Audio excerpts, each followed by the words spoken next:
Actually, it's come on up. Ah, that's even better. Or as our friend wants us to say, come on over. And we just say, come on. Thank you so much.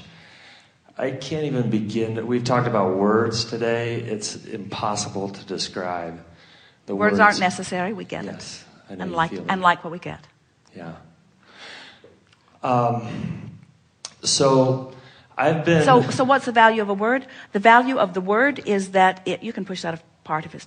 The value of a word, or the value of words, is that in your physical environment, it can bring several people or even two people to a focal point so that you have a beginning point to your journey together. Right.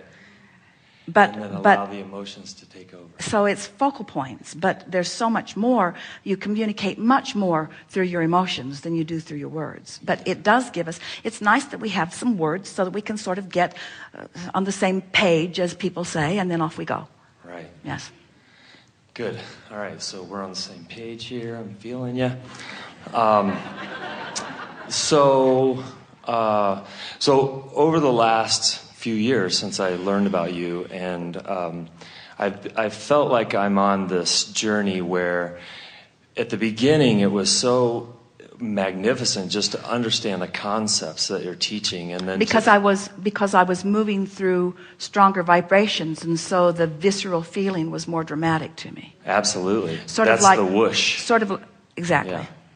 So the whooshing feelings, and then when Esther first met us, it felt like she had her toe in a light socket. Yeah. Because the difference in the frequencies was significant enough that she could really feel. And now the difference between Abraham and Esther is such a subtle difference that now there's a calm and soothing feeling to it, but no less sweet, different. Yeah, I love it. Same subject. Yeah.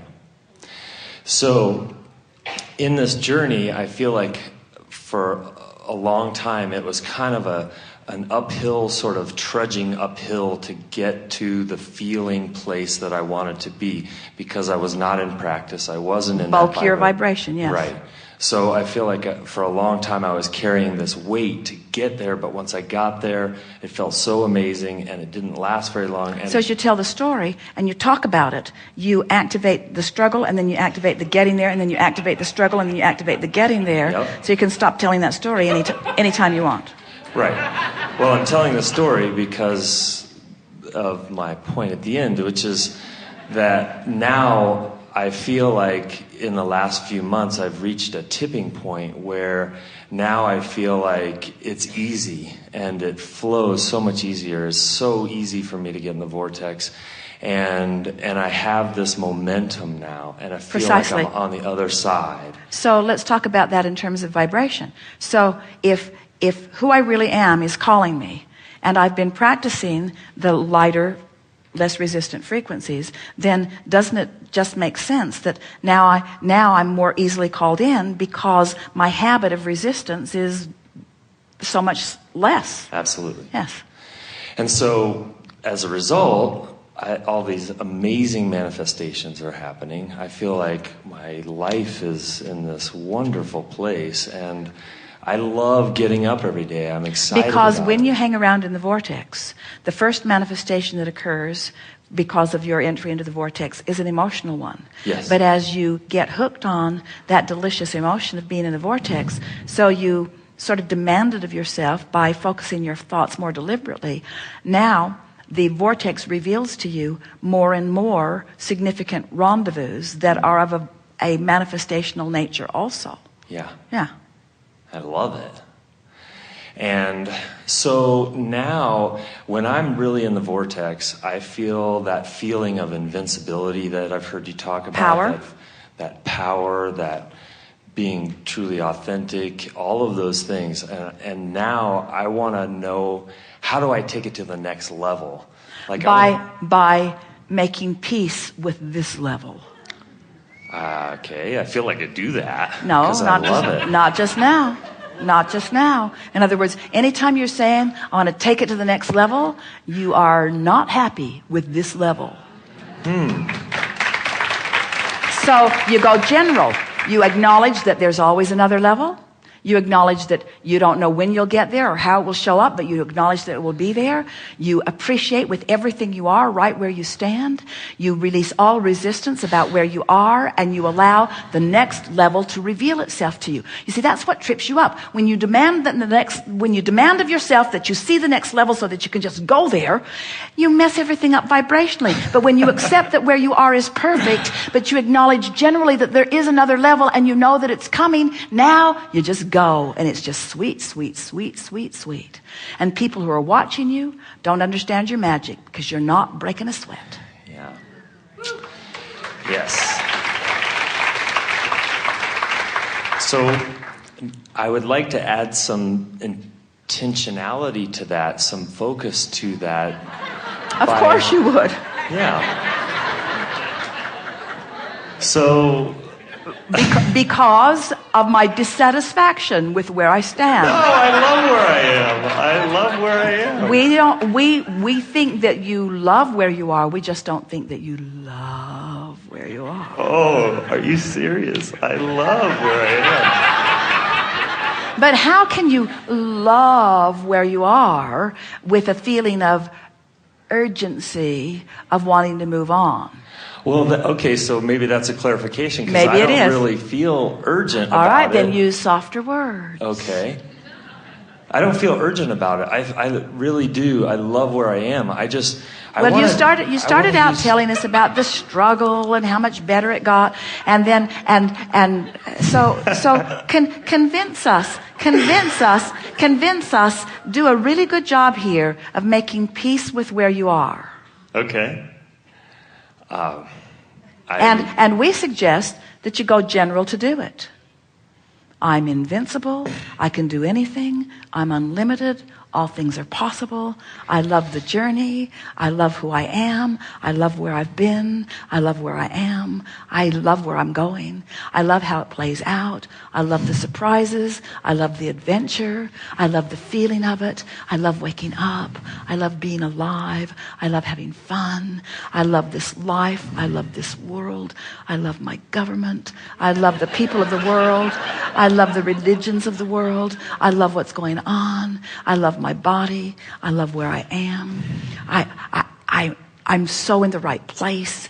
I know I don't stand still, but I'm always in the right place and eager for more. Life is so good for me. I'm eager about what's coming. In other words, now we were very general, but there's no resistance in any of that, you see. Right. And when you practice that feeling, so that all angst and worry and trying to change things is as at least soft within you, then everything that you've incrementally been putting into your vortex shines brighter, and as you're there in the vortex, then in that attitude, things start lighting up for you. And as they light up, you feel inspired, you feel interested, you feel like you want to move in the direction of it. You feel like you want to take an action, you see. And that's really what you're talking about. You all get the idea of the emotion being the primary, most important manifestation. We felt you get it. Yeah. But you still want that emotion to lead to something more tangible. And that tangible thing is something you can act on. Something that you can drive, someplace that you can go, something that you can say, something that you can do. And we're not in a disagreement with any of that. We just want the emotion to reign supreme for a while. And if you will let it be what you're really shooting for, so much so that you're just not going to torture yourself by trying to set goals or motivate yourself in any way, then stuff will light up, just like it has been. Mm-hmm. Okay. And so how we just showed you. Okay. All right. By going general about it. You see, this is the tripping point. I accept where I am, like it pretty good. I know that there's more, want it now. And we say, can't have it both ways. If you accept where you are and you know it will evolve, then there's something about the acceptance, about the complete acceptance of where you are, that allows everything that you've been asking for to come in the comfortable, incremental way that you've been asking for, you see. Right. This is the piece. This is the missing piece.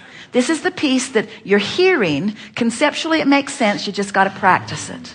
And as you feel angst dissolve and that lovely feeling ensue, so then what it comes to is you find yourself shifting emotionally into the vortex with nothing changing that you can see. But it doesn't need to change because you've accomplished what you really wanted anyway. You've shifted into the vortex because it was all for the emotion anyway. But then, because you're in there, now you have clearer view. And now all this other inspiration and manifestation of stuff that you want starts revealing itself to you. Yeah. Vortex first, vortex accomplishing the manifestation. Right. And it's when I'm in the vortex that I start to get all these ideas of these awesome things that I want to do. And when that's happening, you're different than you just were. In other words, when those ideas are coming, when those ideas are coming, then you know you're on the roll, you see. But that's different from the point of view that you were just speaking. Okay. Because what you just said, what were the words that you offered? That some sort of determination. It was sort of a sort of making something happen. I feel like I should make something happen. And just keep using, every time you feel like you should make something happen, just replace it with, what I really want to do is just allow things to happen. And then enhance it even further at their own pace, in their own time, right on the schedule that has been laid out, with nothing to do with me. I don't have to force it. Everything is working out. All is well. It's unfolding perfectly. The path will light up. I've done my work. I put it in there. Now my work is to allow myself at the right time, in the right place, with the right people to rendezvous. Hallelujah. Thank you so much. Very good stuff. We told you it would get better and better and better and better and better and better.